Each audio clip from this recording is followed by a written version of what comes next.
श्री राम जी महाराज जी की जय, माता सीता की जय, बजरंगबली महाराज की जय, जय श्री श्री एक जय श्री नीम करोली महाराज जी की जय। नीम करोली महाराज जी के अनंत लीलाओं में हम आज बाबा जी की श्री लीला से पहले की लीला बताने जा रहे हैं, जो बाबा जी ने अपने कुछ भक्तों के साथ की थी।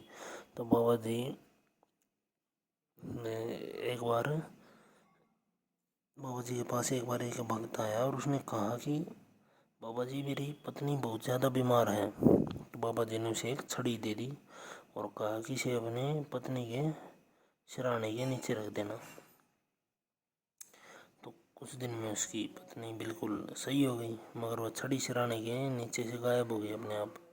तो बाबा जी के पास आया और कहा कि बाबा जी वो छड़ी तो सिरहाने के नीचे से गायब हो गई। तो बाबा जी ने कहा कि तेरी पत्नी तो स्वस्थ हो गई, तुझे और क्या चाहिए, छड़ी का क्या करेगा तू। फिर कुछ दिन में दूसरा एक और भक्त आया।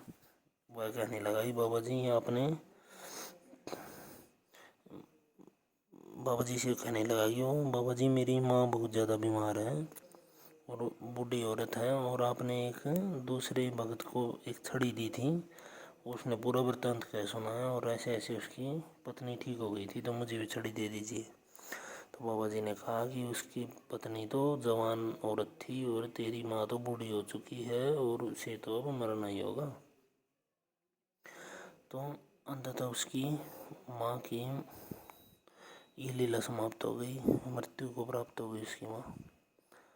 तो और एक और भक्त थे, उसके पिताजी बहुत बुजुर्ग थे और वह भी बीमार चल रहे थे, तो वह भी गुजर गए। उसके गुजरने के बाद बाबा जी उनके घर गए थे और जो भक्त ये बता रहा था कि मतलब मेरी अपनी माँ के लिए भी छड़ी मांग रहा था, तो उसके घर में भी उसकी माँ के गुजर जाने के बाद बाबा जी उसके घर गए और बिल्कुल 5 साल के बच्चे की तरह फूट फूट कर मतलब रो रहे थे। 5 साल के बच्चे की तरह मतलब रुदन कर रहे थे।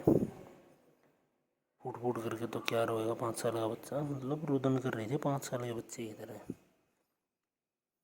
और बहुत सी माइयों को बाबा जी के मतलब एक बार वो कुछ माई बाबा जी वहाँ नहीं थे और बाबा जी का कंबल रखा था, वो कंबल को उठाकर सूंघने लगी।